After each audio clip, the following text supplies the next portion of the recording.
morning out there, everyone in internet land. It's Dennis coming to you almost live via the miracle of Zoom. Um, and I'm talking today with Ashley Ford from Chester Copperpot, which is a provider of CBD and hemp products based out of, well, actually, where are you technically based out of? Are you based out of Snoqualmie? Yes, I'm here in Snoqualmie. Okay. So Ashley, I know we've talked a little bit about what the benefits are of CBD, and I know just like about that much. I'm looking for a bit of an education, honestly. I mean, this stuff isn't new by any means, but the fact that we all have access to it now, and are many of us kind of engaging with it for sometimes some of us the first time, what should we know about uh, and what should we expect from CBD?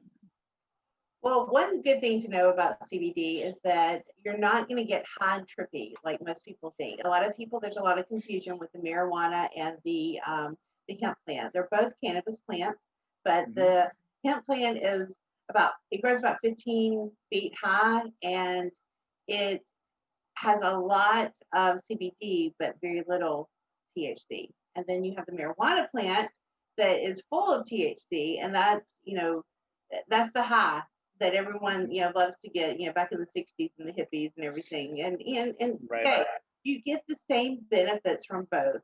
I kind of compare it to dogs. You got a Chihuahua and you have a Saint Bernard. They're both dogs, but they're both totally different. And it's the same with the cannabis plant as well.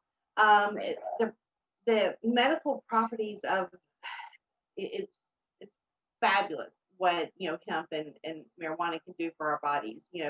Hmm. But I focus more on the hemp. I have a special needs daughter, and I prefer not to give her the THC. Uh, to cause her being trippy. Um, Right. but overall, hemp and marijuana they both take care of that, your aches and pains. They take care of sleep issues, digestive issues. They're all connected because of our endocannabinoid system, in which we actually didn't discover that we had an endocannabinoid system until the 1990s. Hmm. Um, so it is really exciting, to learn that our bodies are connected in every way. Um, so the hemp just goes in and it allows our bodies to actually thrive. And we have these two receptors. It's a CB1 receptor and a CB2 receptor. And when those receptors are triggered, I mean, the world is it's amazing. I mean, Oh yeah. possibilities of what your body can actually do. Um, there's a lot of different. There's hundreds of cannabinoids that that are produced in the hemp plant, and we're just scratching the surface of it.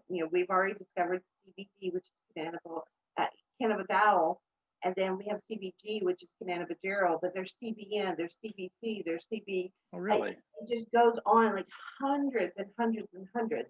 And so we're Right. trying to break that barrier and discover exactly what our bodies need. So you mentioned several times, I mean, and I've heard this many times, CBD, hemp, marijuana. Hemp historically, I mean, if you read any maritime books and anything about kind of trade, hemp was a huge product used for ropes and binding and all kinds of things for centuries. Why did it take us so long to determine that CBD is a good thing that we can make use of as a um, basically a palliative for many things, many conditions? Why did it take us so long? What's the deal with that? Well, actually, the Egyptians and the Romans actually used, hemp to grow Hmm. to, for like you said, their sails, their ropes and things. But it didn't actually, the human body didn't actually get discovered until later on. The Chinese used it for medicinal uses as well, but you know how we are today's Yeah. world. It's so hard to accept a good thing, that's happening to your body. Well, one of the things that put a damper into that is that a couple of guys, one of them was Harry Anslinger in the 1920s and 30s. They put a bad rep on it because they thought that it was connected to marijuana, the devil's lettuce, so to speak, and so they banned it. Him and Randolph Hearst, which Oh has the Hearst wow. House Yep. out in L.A. And so it with their influence, they actually made everyone think that hemp was just as bad as marijuana, and it's actually not. So it took years and years and years. Even the DuPont family was included in that whole influence. So Oh, money interesting. is Okay. power back in that day. Right. So it took years and years of people just finally realizing that it's not the same. There's not that THC high. You're still going to get the benefits, uh, you know, from the cannabis plant without getting that high, and it's not going to endanger anything. Hmm. So it went through Congress for years and years, but finally in 2018, the Farm Bill was passed, and it made hemp a legal commodity, like cotton and corn and everything, and soy and Right. everything. So people are starting to open up to it now, which is fabulous. It's great news. Mhm. You bet. So how is CBD classified? I mean, THC is still considered a hallucinogen, correct? Right. It is. And so what is CBD classified as? Well, the hemp CBD is classified as as a commodity. I mean, Okay. there's nothing. It's not part of the Okay. Schedule One. I believe it was in 1970. It was added to the Schedule One, um, Okay. and it's not anymore. So Yeah. Okay. So I've seen some everybody's seen the videos, with THC where you'll say, for instance, someone with severe epilepsy or severe what I think it was ALS was one of the conditions that I've seen be treated, where the tremors are essentially stopped cold by administering THC. What are you finding with CBD? What is it about CBD, and what are some of the applications that you're finding? well, I don't want to make any medical claims, first of all. Right. But I do want to express that my daughter actually has, seizures, Hmm. and this has helped her. We've actually got off our medication. So it's Hmm. the long run. It's you have to be consistent when you're taking hemp. It's just not, oh, I'm just going to take it today, just because.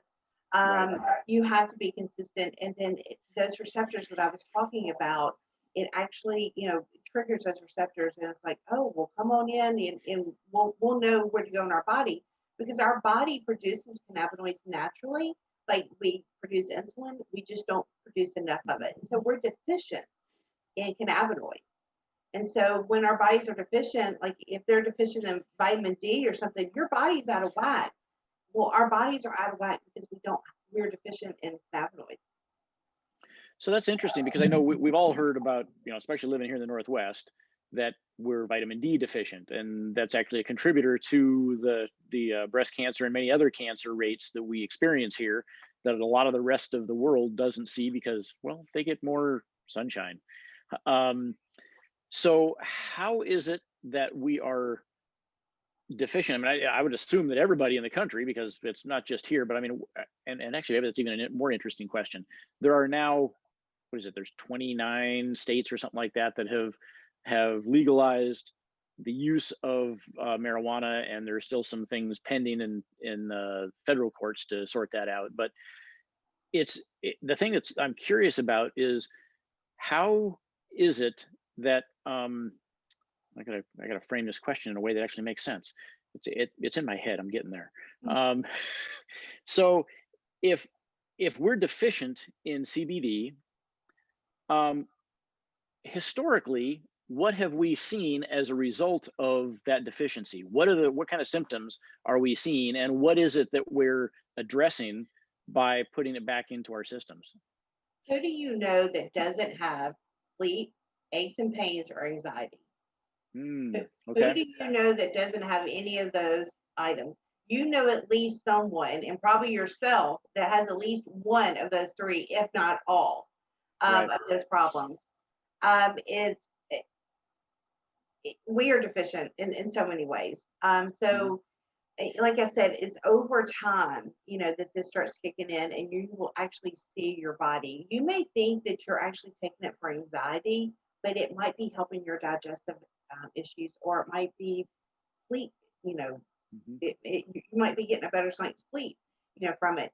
It just, you never know. But it's like when you take a Tylenol and you take it Mhm. for a headache, but you also have a sore foot, you don't know where it's going. Well, the hemp Mhm. with those receptors actually knows exactly where it's going.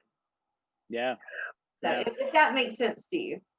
Absolutely. Well, and it's interesting because I think one of the things that we're slowly beginning to acknowledge is that it's possible that folks who came before us, for instance, the Chinese, the Egyptians, whoever, they knew things, they had learned things that we selectively decided to forget.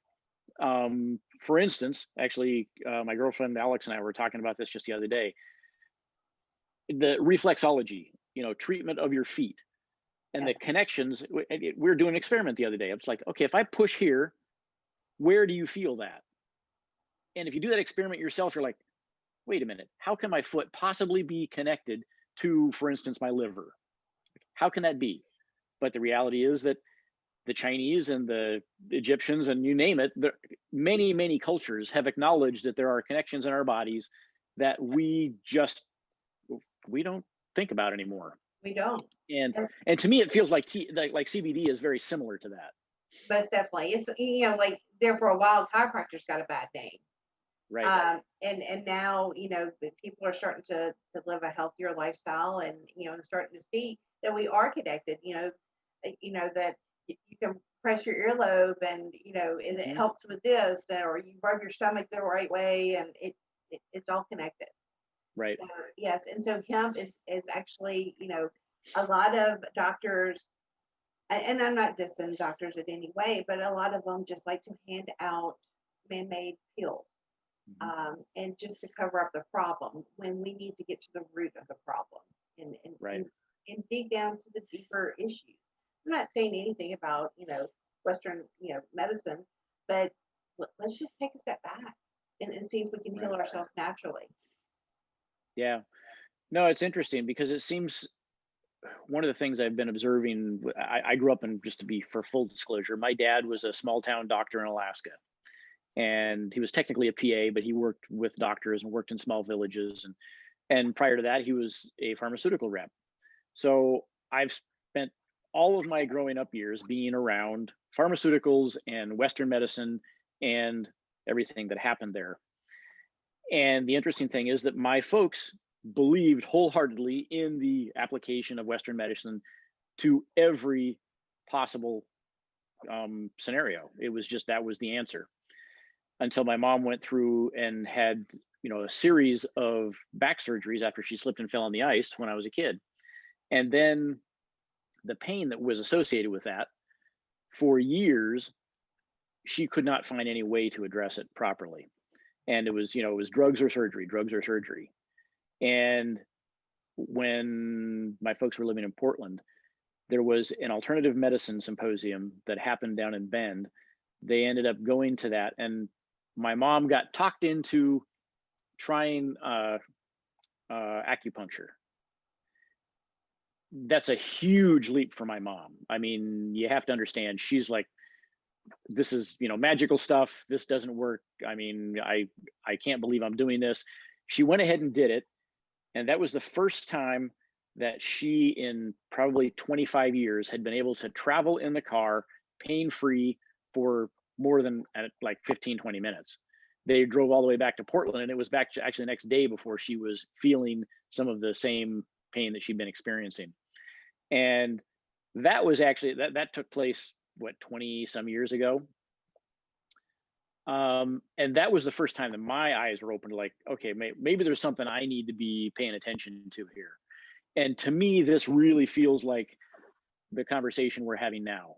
That Yes. feels like, we're exploring the possibility that maybe there's stuff we don't know that we should be actually sitting up and paying attention to. Yeah, it's like common sense.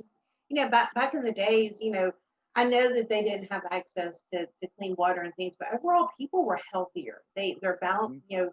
their diets were better. We have a lot of processed junk and things of that nature, and we've accepted that as a society now, and we need to step back and say, wait a minute, this isn't working for us. I mean, right Mhm. now we have so many, kids that have food allergies. When Right. I went to school, there was no peanut butter allergies. There was no, we didn't have to spend, special stuff to Mhm. school. It's just, we're sicker now. We just, it's not helping us out. We need to step back and do a more natural way. And hemp is a great start. I love, going to the chiropractor or, things of that nature. But we just need Right. to step back in time. It worked for them. You It could bet. also work for us if we're more aware. That actually goes maybe to another thought. It's not necessarily a question, but maybe something you know more about. Um, I've been hearing and seeing a lot about the gut brain connection. Oh, yes. What can you say about that? What are you learning? Well, I have a special needs daughter, like I mentioned earlier. She has autism, and so that is one of the first things that I figured out was your gut is connected to your brain. If you're not Mhm. getting nutrients into your gut, you're not getting it to your brain, and you're depriving yourself. Mhm. So we're lacking in so many areas of doing that. I mean, I've read and done some research about leaky gut syndrome and things of that nature. When Mhm. it goes back to we're all connected, and if one thing is out of whack, it's going to Mhm. mess up everything else. It's just like a domino. So it's Right. really important for us to kind of figure out what the root of our problem, where it is, and where it starts, and how to help yourself naturally. Right. So you have mentioned your daughter several times, and I don't know the specifics of her case, but it sounds like she's received benefit from this. Is there, without going too deep into personal stuff, what can you say you've observed? Well, one thing, and I still kind of laugh at this, when I first started giving it to her, I didn't tell anyone. I Hmm. didn't tell her teachers. And then I went to school about 3 weeks later, and they said, what are you doing? Hmm. She is wonderful. She's interacting and she's talking more and socializing more. What are you doing? And I told her, I said, well, we're doing CBD now. Hmm. She now reads to us. We didn't realize that she could read so well, but she'll read books to us Wow. out loud, like Twilight Huh. and things of that nature. Is that right? Yes. Like it's amazing. Like we didn't realize it. And this Yeah. has just opened up to a whole new world with her. You know, Hmm. she's been working a little bit with the YMCA and it things Hmm. are happening that we never would imagine. And it's because of the CBD. And she's how old? She's 20. Gotcha. Okay. Um, so what are you finding? Are there specific say combinations or products that you're finding in your experience are working for specific applications? What are you learning there? Well, so when I talked earlier about the cannabinoids, and Hmm. there's hundreds of them in the hemp plant, Right. I actually give her CBD and CBG. And with those, when the hemp plant's about this big, you can extract CBG from that. And if you don't extract it, it just turns into CBD. But with those two, those seem to be the big trigger for her. It Hmm. it it just opened up a whole nother door, a whole nother sorry, a whole nother pathway for her, um, because it hit those receptors that I was talking about, that Hmm. CB1 and that CB2 receptor. Um, Got it. when your CB1 receptor, it takes care of like your nervous system and your brain, but your CB2 receptors, they kind of trigger your organs in a sense. Hmm. Um, Okay. so, most she has her digestive issues are actually gone away. Um, Oh wow. and she's Okay. off one of her seizure meds. So, like I said, I'm not trying to make any medical claims, but this CBD is doing wonders for my dog. Right. Um, I don't want to make this too long. I want to make sure that we're giving people just kind of a bite-sized chunk of information here. Yeah. So I'm gonna try and wrap up a little bit, but I want to just ask, what is the one thing that you would recommend at this point if somebody has questions about using CBD? What would you tell them? Where would you send them? Well, a lot of people come to me with that question, and I have done a lot of research throughout the years to see which products are better. You know, when you walk into Bartell's, a lot of people or Safeway, you see all these products and you're like overwhelmed, or Mhm. you walk into anywhere, you're like, oh my gosh, I don't know where to begin. If you have a question about a particular product, email me or text me. I've pretty much done research on a lot of different products and what they have to offer and how they're made and what's in them and what's not in them. So I help people in that sense. So if you have a product, send it to me, and I'll actually tell you what it is. Okay. A lot of people think I'm not a big fan of tinctures because tinctures are soaked in alcohol. And to Uh, me, if something is soaked in alcohol, to me that's just not the healthiest form of it. I like the pure right. form. So, like I said, I've done. I can actually do a comparison. I can actually show you. So Excellent. it's overwhelming. I believe me. I know I was overwhelmed at first too. But I've got all kinds of books and things that I keep up and I read as well. Right. So what's the best place for people to find you, or to, if you mentioned sending a text or an email, why don't you share with them how to find you? Well, you can go to my website, which is www.chestercopperpothemp.com.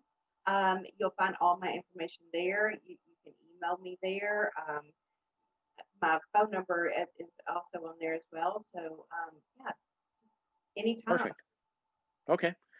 Well, thank you so much, Ashley. Again, this has been Ashley Ford with Chester Copperpot Hemp, and we're going to be having an ongoing conversation. So there are going to be, if, in fact, if you want to go to Ashley's website and submit a question that we can help answer on our next session, we're going to be doing this at least monthly. That's how we're going to start out. We're going to do the third Tuesday of every month. It's going to be, we're going to call it CBD and THC Tuesday. So there you go. That's our catchy name for the moment. If you got better ideas on that one, we're open. But submit your questions in there, and we'll see what we can do to answer them on our next session coming up in January. So thank you again, Ashley, and I look forward to talking to you next month. Thank you. You bet. Take care.